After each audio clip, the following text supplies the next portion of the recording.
दोस्तों, चीन ने एलएसी के पास अपने महंगे सतह से हवा मिसाइल तंत्रों को खुले मैदान में रखकर लड़ने की हिम्मत छोड़ दी है और अब उन HQ-9B और S-400 जैसे महंगे सिस्टमों को गहरे पक्के बंकरों में छिपा रहा है। सैटेलाइट तस्वीरें यही बताती हैं कि मोबाइल गतिशील रणनीति के बजाय वह ठोस सुरक्षा की ओर लौट चुका है, क्योंकि खुले में तैनात लॉन्चर अब आसानी से ट्रैक हो जाते हैं और सस्ते, सटीक और आत्मघाती ड्रोन उनके लिए जानलेवा प्रमाणित हो रहे हैं। यह बदलाव सिर्फ संरचना का नहीं, सोच का भी है। चीन ने जो पहले चलो और बच जाओ की चाल अपनाई थी, अब उसने उसे त्याग कर मारो और छुप जाओ जैसी ठोस पनाहगाहों में अपनी महंगी संपत्तियां बंद कर दी हैं। पर वही पक्का कवच उसकी कमजोरी भी बन गया, क्योंकि स्थिर और झांत लक्ष्य को निशाना बनाना असिमेट्रिक साधनों के लिए आसान होता है।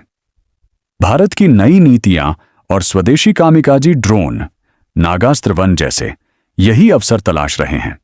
छोटे, हल्के और सस्ते ये ड्रोन पैदल सैनिक भी उठाकर ले जा सकता है। 24 मिनट में लक्ष्य तक मंडराकर लॉक कर लेते हैं और स्वयं ही विस्फोटक बनकर महंगे बंकरों, रडारों और लॉन्चरों को तहस नहस कर सकते हैं और GPS डिनायल जैसे माहौल में भी ये कार्य करने में सक्षम हैं। इसीलिए महंगी मिसाइलें या फाइटर जेट तैनात किए बिना निर्णायक प्रभाव हासिल करना संभव हो गया है। पाकिस्तान में हाल की घटनाओं ने यह सबक और स्पष्ट कर दिया कि सस्ते ड्रोन महंगे एयर डिफेंस को कितना भेद सकते हैं। रडार और सैम बैटरियों पर हुए हमलों ने दिखाया कि पारंपरिक प्रणालियां अब अकेले पर्याप्त नहीं रहीं और यही डर चीन के ऊपर भी छा गया। इसलिए उसने अपने कीमती उपकरणों को खुले में रखने की जिज्ञासा खत्म कर दी और उन्हें गहरी कंक्रीट से ढंकी सुरंगों में कैद कर लिया। पर कंक्रीट जितना मजबूत होगा, लक्षित करना उतना ही आसान होगा। स्थिर बंकर भारत के ड्रोन और स्वार्म रणनीतियों के लिए मुफ्त निशाना बन जाते हैं और जब छोटी से छोटी इकाई में सटीकता, स्वचालन और संख्या का समन्वय आ जाता है तो वह बड़े महंगे उपकरणों को बेकार कर देता है।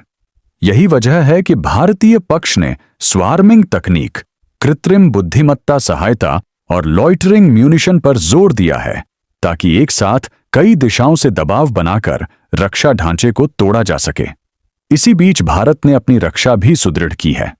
काउंटर ड्रोन ग्रिड, उन्नत जैमिंग प्रणाली और नेटवर्क आधारित कमांड पोस्ट से मिलकर एक ऐसा बचाव तंत्र तैयार किया गया है जिसने हाल के युद्धाभ्यासों में कई दुश्मन ड्रोन नष्ट कर दिए हैं।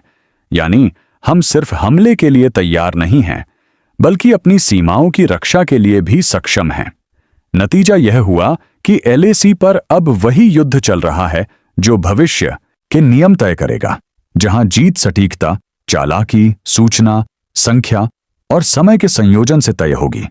चीन ने अपने अरबों डॉलर के हथियारों को कंक्रीट की कक्षाओं में बंद कर लिया है, पर वही कक्षाएं भारत के सस्ते, तेज और स्मार्ट ड्रोन ब्रह्मास्त्र का इंतजार कर रही हैं। और जब मनोबल टूटता है तो जीत का फैसला बस औपचारिकता रह जाता है। कमेंट में जरूर बताना।